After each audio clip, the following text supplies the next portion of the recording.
First of all, why did you put this press conference together? Oh yeah, great question. I mean, simply because it's just a critical need right now.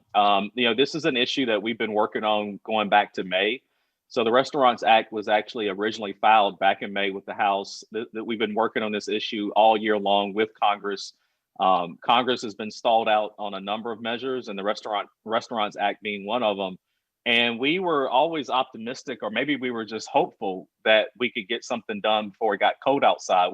All of us in the restaurant industry understood and knew once it got cold outside, the virus would spread much faster and it would be much more difficult for us to operate. And so our goal and objective was to get something in place before the winter, and that didn't happen.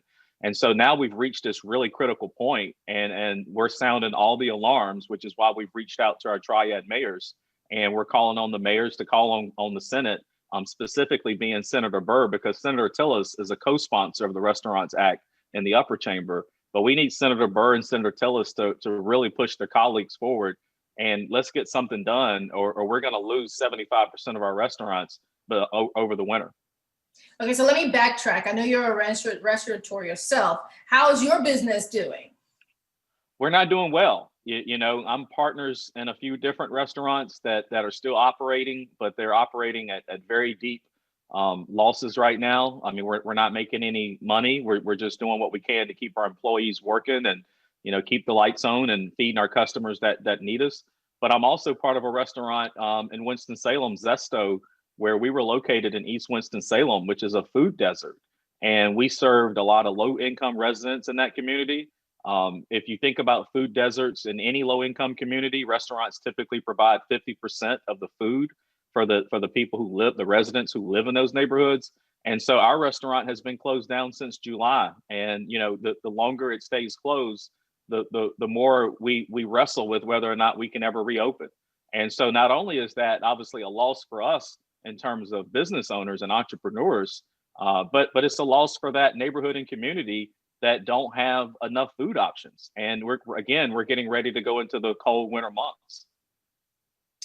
And after this press conference, you heard the mayors and the things that they had to say. Did you feel good about some of that commentary? Just give me a summary of your outlook from the conversation. I do. I felt really good about where all of our Triad Mayors are. I think our Triad Mayors, we are so blessed because we've got really great leadership throughout the Triad, and not just in one particular city, but whether it be Lexington and Burlington, small towns that were on the call, all the way to your larger cities like Winston-Salem and Greensboro. We have amazing leadership, but their hands are tied. There's only so much that they can do. The local governments don't have the financial resources to bail out their locally owned restaurants and bars. They just don't have it. They're facing budget deficits themselves. The state may be facing a $4 billion budget deficit in this upcoming legislative session. And so we've ran out of options. And right now there is only one option remaining, and that is Congress. Congress is going to have to act and actually do something that provides direct relief specific to our industry, because some people will argue, well, restaurants were able to access the PPP loans.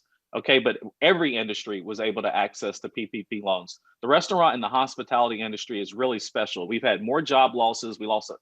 11 million of our employees lost their jobs when this all started. We have been more deeply impacted and more deeply affected than any other industry. And so we're going to need, and it's a necessity, that we get some industry specific aid to restaurants and bars. Now, while you wait for the action at the Senate, what are you planning to do here at the ground level, whether it's, what are your lobbying plans or how you're expanding going forward from this particular conversation? Well, the North Carolina General Assembly returns for their upcoming legislative session in January. So we've already started conversations with the General Assembly leadership, John Hardister, who's the House Majority Whip based out of Guilford County. We've already started talking to them about a potential legislative agenda and what they may be able to do to aid and help restaurants. But again, any support from the state is going to be limited and contingent upon what the federal government can do. The state does not have the revenue and the excess dollars right now to bail out this industry. But we are coordinating with the state to see if there's additional relief that we can look at. We're also coordinating with our local cities. So we've been talking with Mayor Joins about providing other types of relief to the restaurant industry.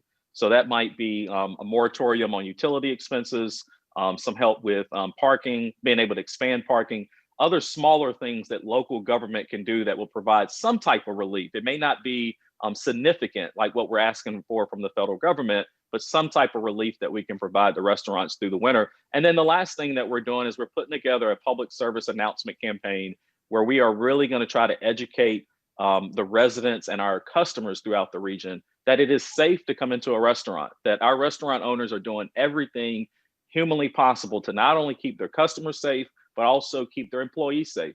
And it's so important that even if you don't feel comfortable dining in, it's so important that you still shop at your favorite local restaurant, more so during the winter, so that we can actually help them survive until May.